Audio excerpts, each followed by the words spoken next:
दोस्तों टीआरएस हिंदी का highlight channel TRS clips Hindi में आपका स्वागत है। सीखिए, एंजॉय कीजिए। आप जितना ज़्यादा खुल के बात करते हो, बहुत कम लोग ऐसे बातें करते हैं हमारे देश में। हर कोई या तो प्रो मोदी है या एंटी मोदी। आई फील कि आप काफ़ी ज़्यादा सेंट्रिस्ट हो। ऑनेस्टली आप दोनों साइड्स को हाईलाइट करते हो। दरअसल दो अलग अलग वर्ड्स हैं, एक है जी। पैट्रियोटिज्म है, एक है नेशनलिज्म है। पैट्रियोटिक होते हैं कि जो बाउंड्री आपके यहाँ बना दी गई है, चाहे वो एक फिजिकल बाउंड्री हो, चाहे वो एक स्पिरिचुअल बाउंड्री हो। जैसे मेरी स्पिरिचुअल बाउंड्री में तो अफगानिस्तान भी आता है।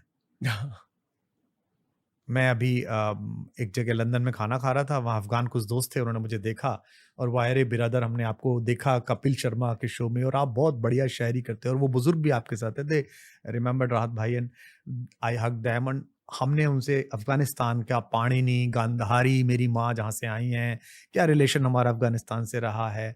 वो केवल फोटो खिंचवाना चाहते थे, 15-20 लोग थे, लेकिन मैंने सबको गले लगाया, मैं सबसे मिला। और मेरे साथ जो फैमिली मेंबर्स थे वो थोड़े इरिटेटेड थे कि भाई रोज ही ग्रुप मिलते हैं फैंस के, इसमें क्या है। बट मैं उन्हें मैसेज देना चाहता था एज इंडियन कि वो लाइफ टाइम इसको रेसिप्रोकेट करें कि Indians are very warm for us, वो हमारा ही घर है, खानदान है। तो ये जो आप बात कर रहे हो कि सेंटर टू राइट या सेंटर टू लेफ्ट, मेरा मानना यह है कि अच्छा जहां हो वहां से स्वीकार करते चलो। और यही मेरी स्पिरिचुअल जर्नी मेरे धर्म की, सनातन धर्म की, मुझे सिखाती है। मतलब जो आपका दिल कहे कि हाँ ये सही हो रहा है या ये गलत हो रहा है, दिल की सुनो। हाँ, नहीं, दिल की और आत्मा आत्मा बोलती है। जैसे अगर सर्जिकल स्ट्राइक हुई जी। तो उसका लाभ बीजेपी को मिलेगा या नहीं मिलेगा, या हम उस पर वार करके बीजेपी को कमजोर कर दें, मेरे लिए सवाल नहीं था। मेरे लिए सबसे बड़ा सवाल था कि पुलवामा में बेटे मारे गए थे और इसका बदला उन टेररिस्ट को मारने के लिए कुछ जवानों ने लिया है। वो अंदर गए हैं। अब अंदर गए हैं तो उनके साथ कितना बड़ा विश्वासघात है अगर मैं उन पर सवाल उठाऊं। आई हार्डली केयर किसको फायदा मिले, कौन जीते कौन हारे। और अगर ऐसा किसी ने किया है जीत हार के लिए, तो वो भी निंदनीय है। बट मैं उस टाइम भी पॉलिटिक्स सोचूं, ये मुझसे ना हो पाएगा, ये मैं ना सर कर पाऊंगा। तो ऐसी छोटे छोटे इश्यूज पे मैं अपने अंदर की सुनता हूं। मुझे बहुत सारे लोग कहते हैं कि मैं सेंटर टू राइट हूं। वो इसलिए भी बोलते हैं कभी कभी कि मैं नेशनलिस्ट हूँ, पेट्रियोटिक बातें मेरे अंदर हैं। मुझे अपने देश से बहुत बहुत बहुत प्यार है। इसमें हजार समस्याएं हैं। मैं जितने भी 30-35 देश घुमाऊंगा, वो भी बड़े खूबसूरत देश हैं। अपना देश सबको अच्छा लगता है, पर इससे सुंदर मैंने देश नहीं देखा, इससे अच्छे लोग नहीं देखे, इससे अच्छे वैचारिकी नहीं देखी। सो इसलिए अच्छा लगता है। कई बार जब मैं बहुत ही ऐसी सेकुलर बातें बोलता हूँ जहां मुझे लगता है कि दो वैचारिकों में झगड़ा नहीं होना चाहिए, जी। तो हमारे बहुत सारे हार्डकोर दोस्त मुझे लेफ्टिस्ट बोलते हैं, कहते हैं तो वामपंथी है, ये तो कम्युनिस्ट है। सेम। तो जब तक दोनों तरफ के जाहिल मुझे गाली दे रहे हैं, आई एम सो हैप्पी। जिस दिन वो मुझे गाली देना बंद कर देंगे या मुझे कोसना बंद कर देंगे, दोनों तरफ के मॉडरेट लोग मुझे बहुत खुश, बहुत पसंद है, बहुत जी। खुश होते हैं। लेकिन जो उनके कट्टर लोग हैं वो कहते हैं नहीं नहीं ये ऐसा है। I am so happy. बल्कि आज के ज़माने में मॉडरेट होना कूल नहीं है। कूल होगा आने वाले कुछ सालों में, अगर आप सेंट्रिस्ट हो तो ये नहीं, कूल नहीं माना जाता। सेंट्रिस्ट भी एक बड़ा बड़ा सुविधाभोगी शब्द है, एक अपॉर्चुनिटी वर्ड है कि मैं सेंटर में ही रहूंगा। नहीं नहीं नहीं नहीं, अगर राइट बहुत अच्छा होगा तो मैं एक्सट्रीम राइट में जाऊंगा भाई। लेफ्ट बहुत अच्छा होगा तो एक्सट्रीम लेफ्ट में जाऊंगा भाई। मुझे किसी धर्म में बहुत अच्छी बात लगेगी तो मैं बोलूंगा ना।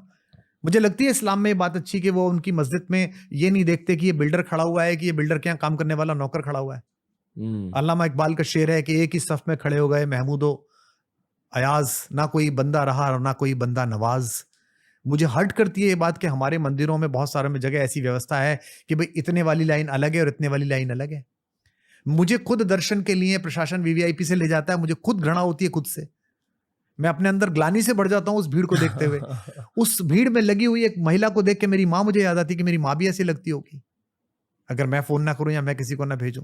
तो मैं चाहता हूं हमारे यहाँ मंदिरों में ऐसी व्यवस्था हो कि भगवान के दरवाजे पे पहुंचने पे प्रधानमंत्री और संतरी एक हो जाएं। अडानी अंबानी और उनके दरवाजे के बाहर खड़ा हुआ बिहार, उत्तर प्रदेश, मध्य प्रदेश, राजस्थान से गया हुआ जो हमारा गार्ड है वो भी एक हो जाए।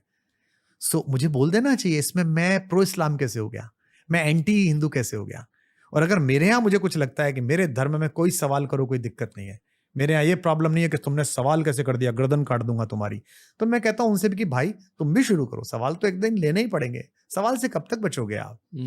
सो मुझे लगता है ये सोचने के बजाय कि हम सेंट्रिस्ट हों या हम राइटिस्ट हों, हम लेफ्टिस्ट हों, किसी भी देश में और किसी भी समाज में ज्यादा बेहतर होगा कि हम लोग बात करें, डायलॉग करें, डिस्कशंस करें, और उसके बाद जिसको जो समझ आए, और उसके बाद भी अगर आप मुझसे असहमत हैं तो इसकी डेमोक्रेटिक ब्यूटी ये है कि फिर भी मैं आपसे हाथ मिलाऊं, क्यों, अच्छा कोई बात नहीं यार।